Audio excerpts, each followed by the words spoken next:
I'm Ray Licardo, and this is Big Little Dreams, a show where we explore the extraordinary journeys of entrepreneurs who break the mold. In this episode, my dear friend Laurence Nathanson shares his remarkable journey from a childhood immersed in entrepreneurship to becoming a leading force in business. With early influences from his entrepreneurial family, Laurence candidly discusses the challenges and triumphs of navigating career transitions as an LGBTQIA+ entrepreneur.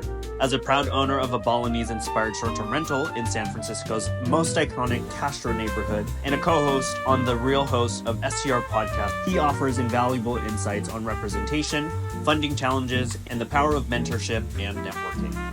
Laurence's conversation touches on the evolving cultural landscape for LGBTQIA+ business leaders, practical advice for aspiring entrepreneurs, and personal anecdotes that highlight the importance of embracing change and growth. Get ready to be inspired by his resilient spirit and learn how early influences, cultural perspectives, and a supportive community can turn challenges into lasting success. Laurence, welcome to the show. Can you recall any moments from your childhood that sparked your interest in leadership or entrepreneurship, even if you didn't realize it at the time? Ooh, moments in childhood. So I come from a very entrepreneurial family. My great grandfather got together with a business partner back in the 1930s and started this store that eventually came to be one of the top department stores in South Africa. It, if you think of, I would say, like, if you think of like combining Macy's and Whole Foods into one store, it was both. It's both food as well as clothing. Clothing retail, And yeah. so I think that this is part of my genes, that I am very entrepreneurial, because in looking back at my background and as I say, my great grandparents, my great uncle was the CEO of the company. Ironically, it's called Woolworths, not the same as the American Woolworths. Okay. Got it. Although I believe that the name was originally taken from Woolworths here in the U.S. So I would say that just seeing the involvement that I didn't have the experience of hanging out with my great grandparents, but with my great uncle, who was CEO, and it gave me a lot of focus and excitement for being an entrepreneur, which has been a good part of my career so far. When was your first business? When was your first business venture? Well, I don't know if one can count babysitting at age 12. Yeah. But I did make $5 an hour at the time, which was a lot of money back then. So Yeah. I would probably say maybe in high school, I was part of Junior Achievement, which for those in the audience who are not familiar with Junior Achievement, this is a national organization. If you haven't already seen the film Risky Business with Tom Cruise, that he was a part of Junior Achievement, and in the film, they had to come up with a business, and he came up with basically a pimp business to raise money. So my business was not a pimp business. Mine was creating these artificial dried flower arrangements that we then ended up selling. Oh, So wow. that was the first one. And that was probably age 16, 17, somewhere around there. Yeah. That's amazing. Who were your first customers in that? My mother's friends, neighbors down the block. I don't remember how we marketed it, but the good thing about Junior Achievement is that each Junior Achievement group has a mentor. So I remember our mentor was an executive from IBM, and so he gave us insight into marketing and sales and other ideas, other things that we could do. Yeah. Yeah. That's amazing. That's really cool. Yeah. In those experiences that you had, in your upbringing, especially with Junior Achievement, did you think there were anything specific that was most instrumental to shaping your entrepreneurial mindset now? Well, I'm not sure if specifically from Junior Achievement or from those sort of things. Although I would say that when I was in college, I was part of an organization called ISAC. It's spelled AIESEC, and it stands for the International Association of Students in Business and Economics. So we had a international conference in Boston that our our group hosted, and I was chosen as the financial controller for that conference. So we had over 800 students from around the world, from 64 countries, that came to a 1 week conference. At age 19, I was in charge of an $800,000 budget. So, and I still remember having to. We had a board of directors who were actual people, high level executives from different organizations. And I still remember going to the board of executives meeting to present the finances for this conference. And there was the VP from Exxon Corporation and the president of Avon Corporation, and we were in this very large boardroom overlooking Central Park. And I got up and I was so nervous with all these executives around that I literally started going through the budget line item by line item. And I was like, we have $421.23 allocated for pencils. And after a couple of these, the head of the board looked at me and said, "Laurence, perhaps we can have the abridged version." So, I mean, nothing like being thrown into the fire to really shape you in terms of being able to present to executives in a sales type forum. That reminds me of a time when I was put into a situation like that, and it's just super nerve-wracking, right? For me, It was right out of college. My very first presentation was I worked at Indeed.com as an intern, and I had to present to my very first customer. It was a sales role, right? And it was just a virtual role, and I fully just froze, and I was just reading everything that which the training had. The training manuals were right in front of me. I was doing so well in practice, and then I get there and I'm like, oh god. Yeah. I think we've all experienced something like that before. Oh my god, absolutely. Yeah. And you've traveled a lot. A lot. When did you move from South Africa? Could you remind the listener? Sure. So my background is that I was born in South Africa. At age 7, my family moved from Johannesburg, South Africa, to Santa Monica, California, and lived there for 5 years. So from age 7 to about age 12. At age 12, we moved back to South Africa for a brief period for 3 years, and this time we moved to Cape Town, which is stunningly beautiful. If anyone has thought about going to that area, I would highly recommend it. At age 15, we moved back to the U.S., this time to the East Coast, just north of New York City in Westchester County, New York. And then from there, I went to Boston University for 4 years, and then I went to Japan, which was initially meant to be for 1 year, and I ended up getting 2 very good jobs there and staying for 7. So after 7 years in Japan, I then moved to San Francisco, where I've been ever since. And Japan was where you were working for EA, is that correct? Correct. Yes, I used to work for EA Electronic Arts. For those who aren't familiar, It's one of, if not the largest game software companies in the world. And I was head of business development for the Asian region, which encompassed Japan, Korea, Hong Kong, and Tokyo. Yeah.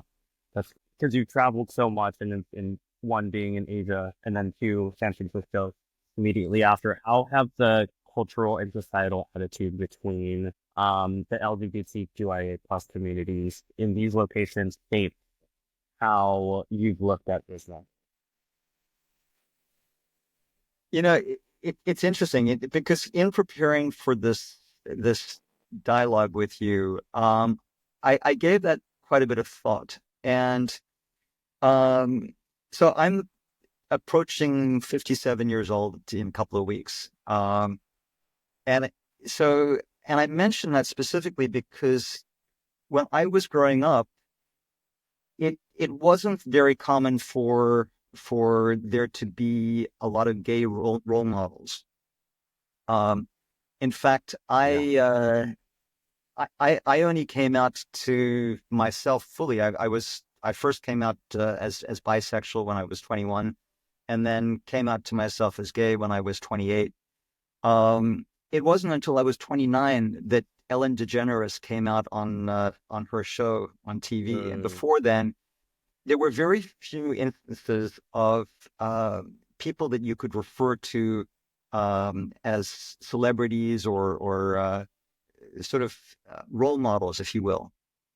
So as a result of that, most of my background, I would say until maybe the mid zeros, I was not out at work. You know, maybe some friends or colleagues at work may have known, but for the most part, it was completely separate. So I wouldn't say Yeah.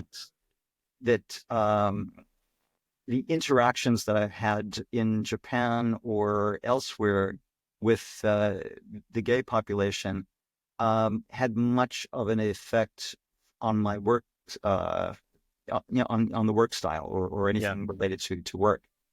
So yeah, and I think that that's just timing because now it is pretty amazing with gay marriage, with the amount of things that you see on TV, in movies, in books, in politics, etc., where people feel they can be open. Yeah. I mean, unfortunately, that is still not the case in many countries. And to a certain extent, it's still not the case in certain parts of the U.S. But living in San Francisco, which is sort of considered the gay mecca of the world, at least by us Hmm. locals, Hmm. um, it really hasn't felt like any barriers are up, and in fact, it feels like people are very open to gay life and culture. I agree. I think it's been a wild ride for our community. Yes. And there's so many people who have paved the way to help us be, especially my generation, be more comfortable in their skin.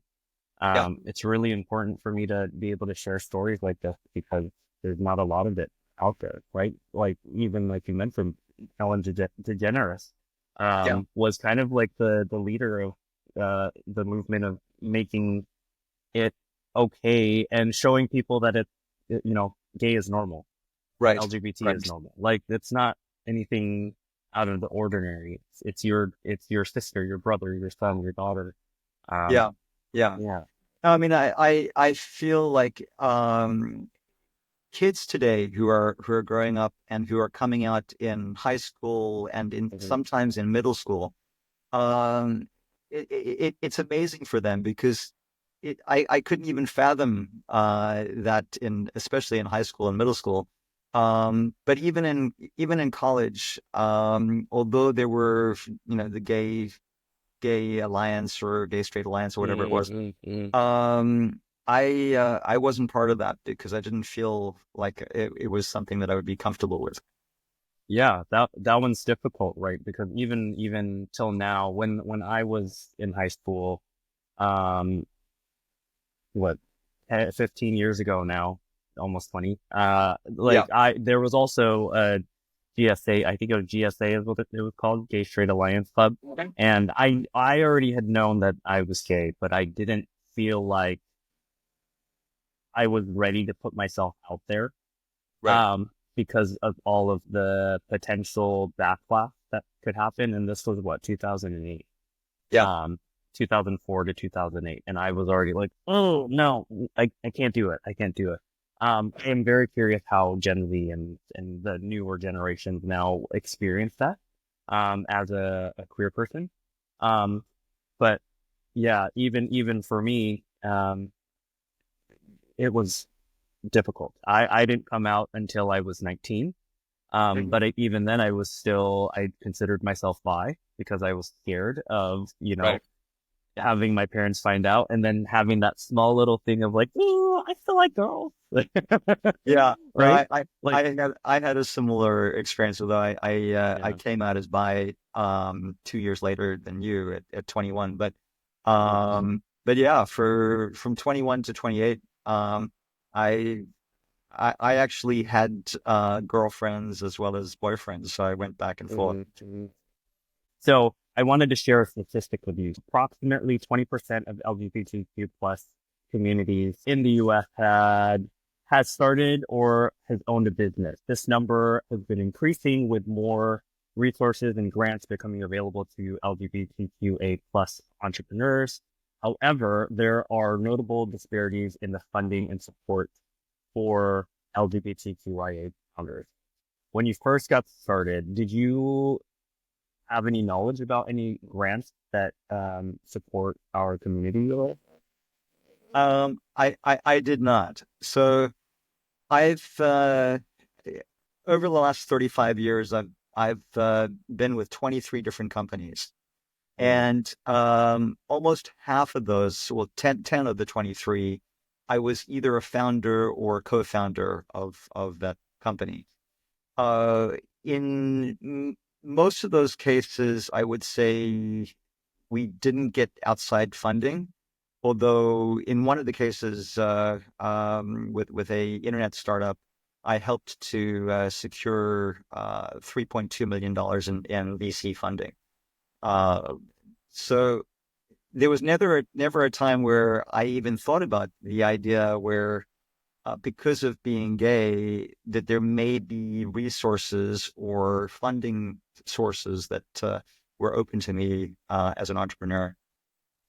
yeah, there's a very small percentage in the entire US where we could apply for grants. Most of them being in California and Mhm. in the bigger cities. But California, New York, and I know there's some here in LA, but there's not a lot. So Yeah. I'm hoping that there could be more resources elsewhere to support the community because we dream big. I Right. like to think that we dream big. And Do Ray, you think? I am interested to ask you though, going back to your statistic of Mm, 20%, I would imagine that that is a higher percentage compared to the straight community. Do you know what the difference is? I don't know the difference. No. Interestingly enough, that 20% has come down from 30 to Oh, wow. 20 Okay. in 2023, or sorry, 2022 to 2023. Yeah. So I'm not sure about the straight community. I feel like there's not a lot of studies that even show LGBTQ business owners. So Right. I don't know how accurate this actual number is because maybe some of us aren't even out. And if Right. they're filling out these surveys, they don't Right. even say that they're gay or Yeah. right. So it's hard to say. But do you think if you had knowledge of these grants before starting any of your businesses, um, and not being, because you're really good at fundraising, obviously, because you're able to do it in your previous job. Yeah. Um, do you feel like if you had access to these grants, you'd feel like you'd be able to take more risks in different markets where LGBTQIA plus representation was more visible? maybe. I mean, it's hard to go back and say definitively yes or no, but I think again um, from the mid zeros, when I had started a company called uh, Imagination Media, Mm-hmm. and um, sorry, the company that I started was Innovate, that I was going to refer to. And this was a company where it was the first time I was actually manufacturing a product. So it was a Mm-hmm. product called Off the Wall Display. I went to China to find a manufacturer, and it was a lot of going back and forth, and I had never done the manufacturing side. Everything else I'd done was online. So there's a lot of different components when you're doing manufacturing, such as shipping, storage, breakage, returns, Mm-hmm. packaging. I mean, I can go on and on. But I think that if there had been funding for LGBTQ plus businesses at that stage, or at least if I knew about them, then I definitely would have applied for that. Yeah. Yeah. Same. Me too. I had no knowledge of this until quite recently, in the last couple of years. So if I had started my business knowing this, I would have absolutely applied. And Yeah. I started in 2018. And by that point, I should have probably already known that there's grants available to me as a queer Right. business owner, but you know, I didn't. I don't think there's enough resources and there's enough marketing to push these resources out there for queer folks to know about. Yeah. But in the context of your current business, I know you're a host right now, and you help manage properties in Sonoma.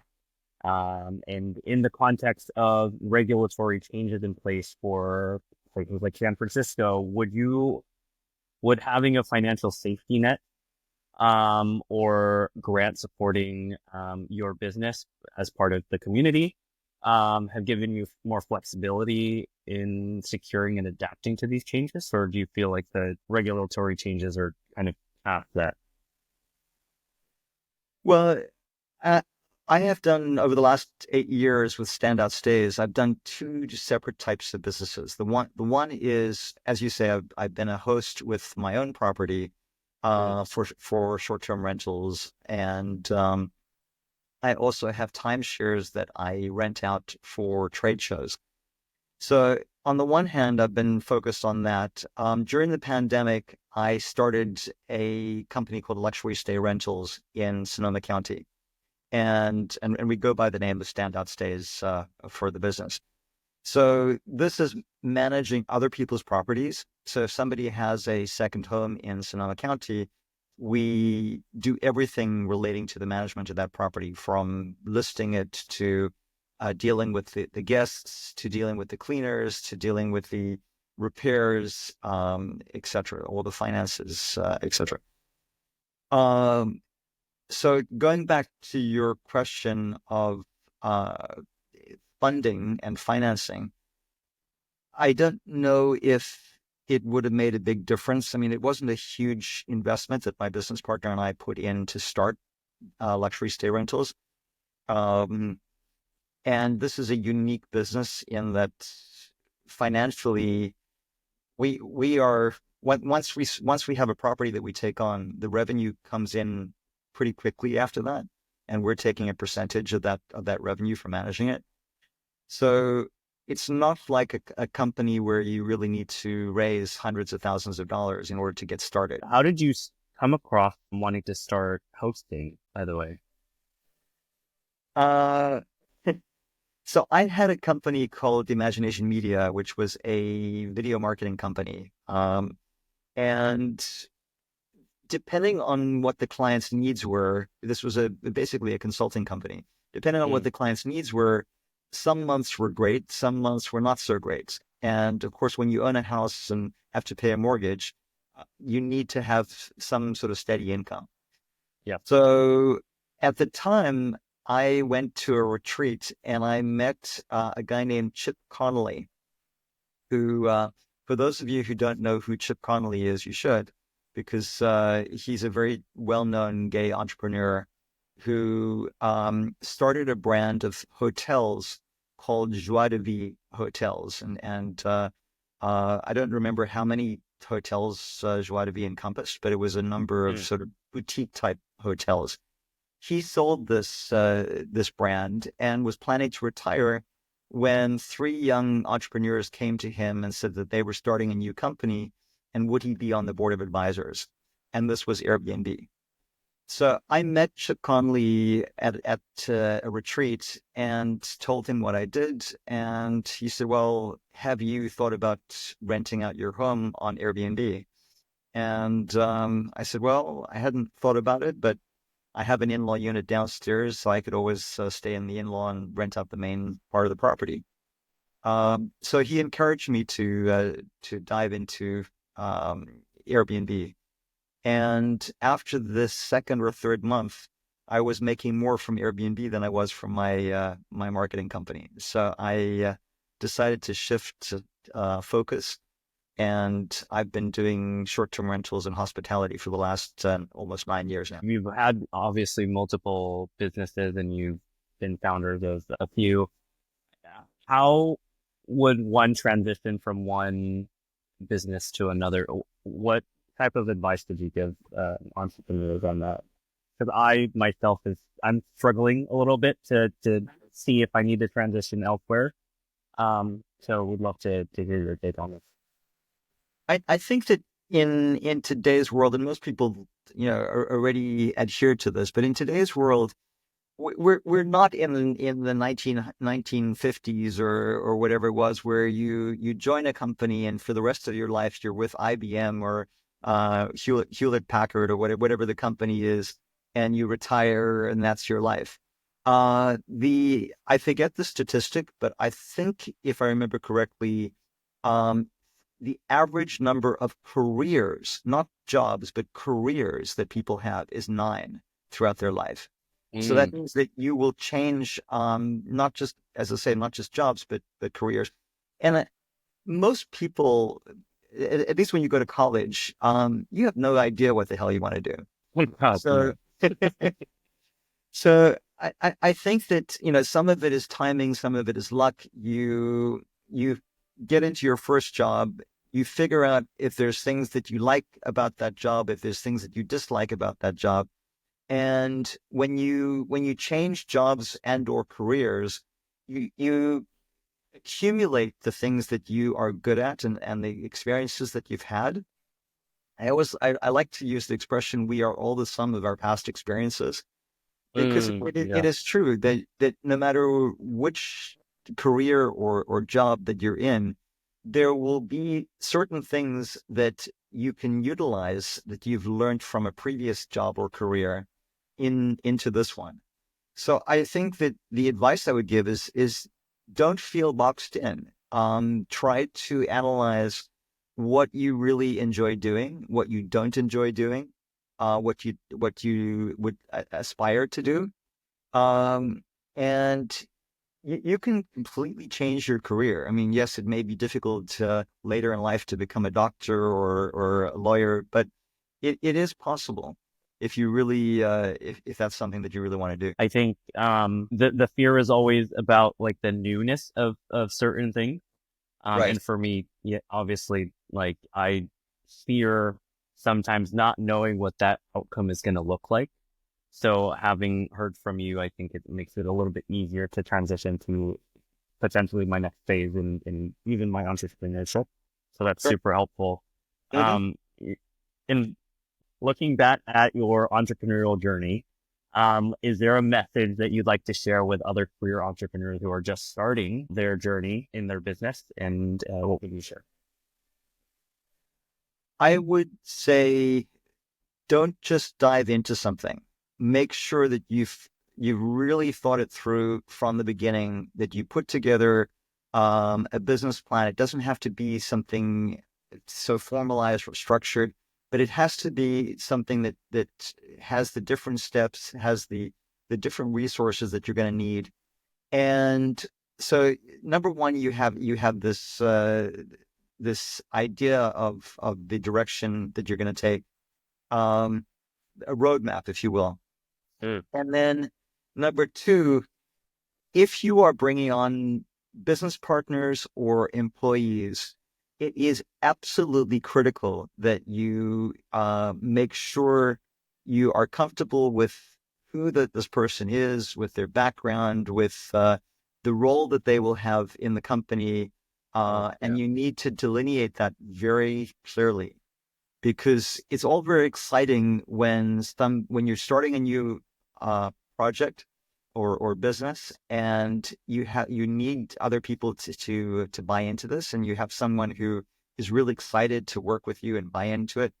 But you need to make sure that in the long run, that person is going to be the best fit, because it's very difficult once they're in the company to get them out if it's not a good fit.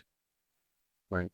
Well, so we are ending out or getting close to the end of our series here. Before we let you go, we do have a segment called Spill the Tea, where I'll ask you a series of fun rapid fire questions, some a bit personal, some a little bit more fun, where you can either choose to answer and spill the tea or not answer and sip the tea and stay quiet. So are you ready, Laurence?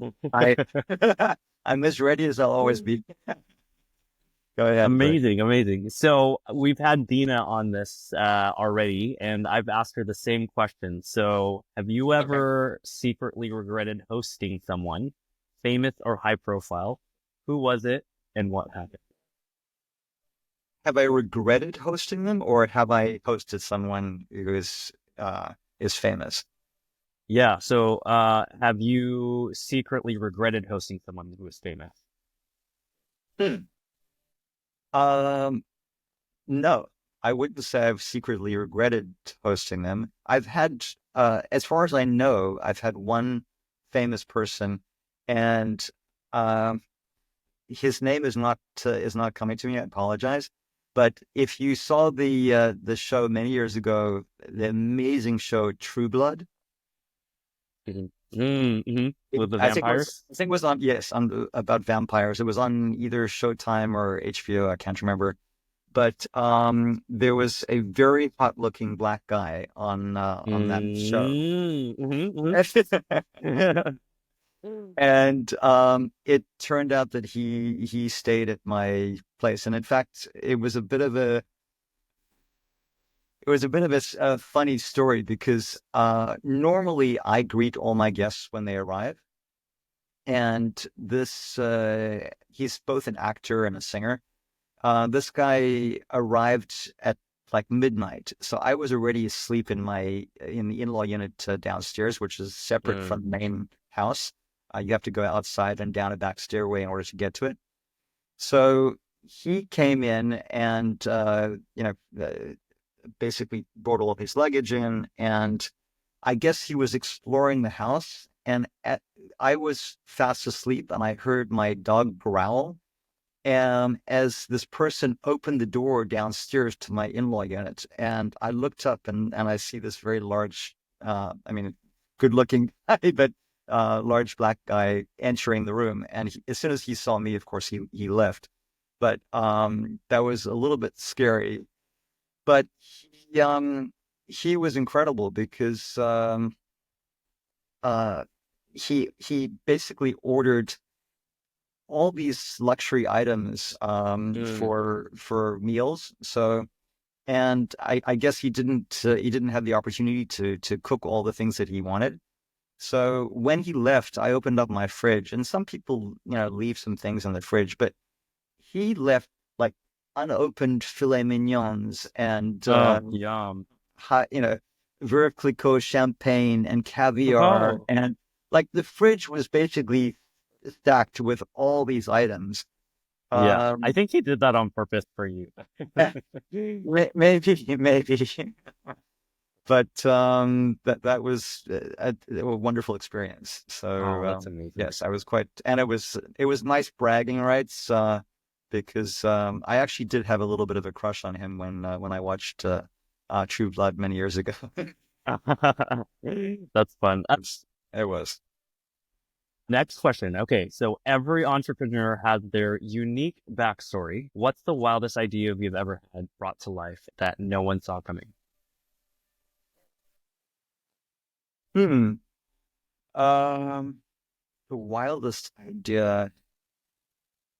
Well, this wasn't my idea. It was when I was in high. I don't know if this is truly We can applicable sip to your- the tea, or we can if you feel like you don't want to share, you could also sip. I just No, want to remind you. This will be kind of entertaining Ooh. for your audience because Yeah. when I was in high school, which was a little while back, this was before the internet was around, and there was an entrepreneur who came up with this idea to take a tour bus, to take all the seats out of the tour bus, to put in cubicles into this tour bus, to put in a generator. And it was basically a computer bus that went around to corporations or to malls during lunchtime. And people would get on this bus, they'd rent time on the computers to play games, to do word processing, to do anything they were interested in with the computers. And because I knew basic programming, I was hired to create the intro screen for when people came onto the bus to use the computers. So I was part of a computer bus initiative, I guess. Oh, interesting. Like a mobile WeWork. Yes, exactly. It was a mobile WeWork. That's really cool. That's a good way of putting it. Yes, exactly. Okay, we have one last question for you. I guess it's not too incriminating, but if you could do this all over again, either start your business or your careers, different careers that you've had, what would you do different? I probably would have bought a whole lot of Google stock when it first came out. Yeah. Same. Yeah. Oh my goodness. Yeah. I mean, it's hard to really assess what one would do differently because, as I say, we are the sum of all our past experiences. So. I feel like I've had a lot of varied experiences in my career, and I'm very grateful for that. I did spend a lot of time working with internet startups, and didn't know the whole percentage thing where only 10 to 20% of startups really skyrocket. So the vast majority, and it's probably even less than that, the vast majority either fail or they just sort of meander along and they don't go anywhere. And so I've got enough stock certificates to plaster my bathroom wall with from all the startups that I worked with. And unfortunately, none of them hit the jackpot, so to speak. But yeah, I mean, I'm pleased that I've had the experience that I've had. It's helped me to start Standout Stays, which I'm very excited about, and we're building a luxury brand in Sonoma County, California, and so from that perspective, I don't have any regrets. Amazing! Wow, thank you so much for sharing all of that with us. Where can we find you? Where can we follow you? How can we contact you if we would like to find Laurence Nathanson? Well, I'm on Facebook and Instagram and LinkedIn with Laurence Nathanson, and Laurence is spelled with a U. It's LaurenceNathanson. So yeah, I mean, I'd be happy to connect with people if you have any questions that you'd like to follow up with. And this has been a fun experience. Thank you, Ray. So fun. Thank you so much. Thanks, Laurence, for being here. We will hopefully chat next time, and we'll see each other next week or our other podcast. Yes, I look forward to that. Thanks again for this.